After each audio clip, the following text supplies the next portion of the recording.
hoping and praying that this is not a problem in search of a solution, because we're dedicating an awful amount of time here, and I don't want a few things to escape us. But having said that, I want to first associate myself with the remarks of Mr. Raskin, the ranking chair. His opening remarks succinctly, I think, encapsulated and put in place what many of us on this side of the aisle are feeling. And I also, as a point of personal privilege, would like to just express how many of us share the concern of the gentlewoman from South Carolina who indicated her ongoing medical condition, which she said she might have to live with the rest of her life.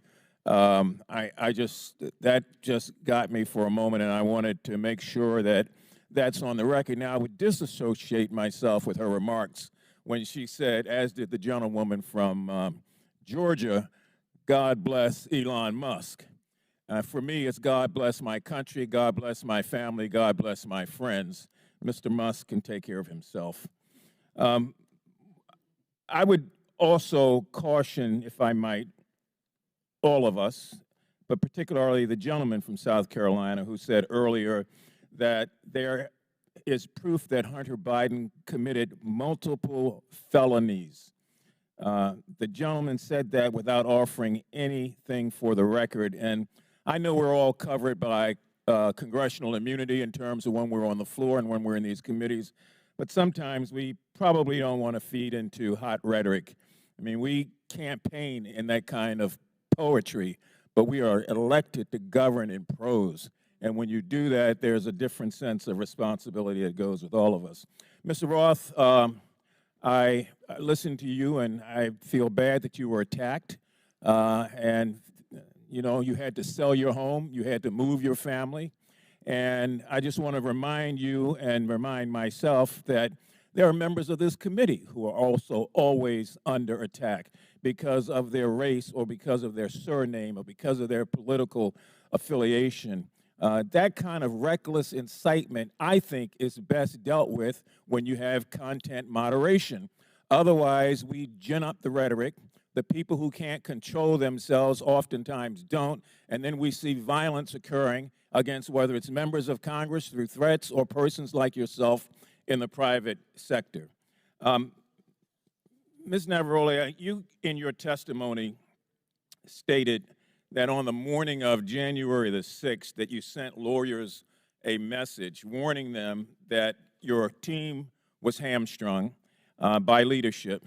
And 2 days later, when it looked like that might happen again, you asked management whether or not they wanted more blood on their hands.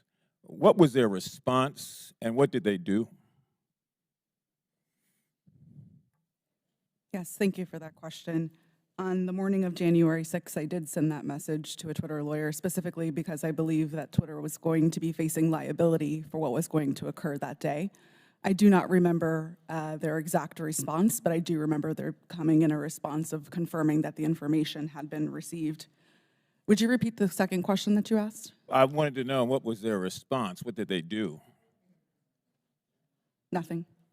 Okay, you went on to say that in January of 2020, after the United States assassinated an Iranian general, that the president at that time, Mr. Trump, decided to justify it on Twitter, and management literally instructed you to make sure that we were not about to start World War III on that platform. Is that correct? Yes, that did occur. And what happened after that? It was up to me and my team to create what we called enforcement guidance, so a document that explained how we would apply our policies specifically related to content moderation in that specific instance. I believe the document was relating to foreign policy discourse. So my point here about content moderation on the front end prevents some of the crazy things we see on the back end. Mr. Chairman, I have from the Anti-Defamation League their latest report on murder and extremism in the United States, oftentimes fueled by the lack of content moderation, that I would ask unanimous consent be entered into the record. And I also have the National Threat Assessment done by the Secret Service of our country. This was just released, and it talks about how 25% of all of these acts are being conducted by people who are not moderated, but who in fact end up breaking the law and threatening the lives of people. And I would ask unanimous consent that also be. Without objection, so ordered. Thank you, sir. Chair recognizes Mr. Sessions for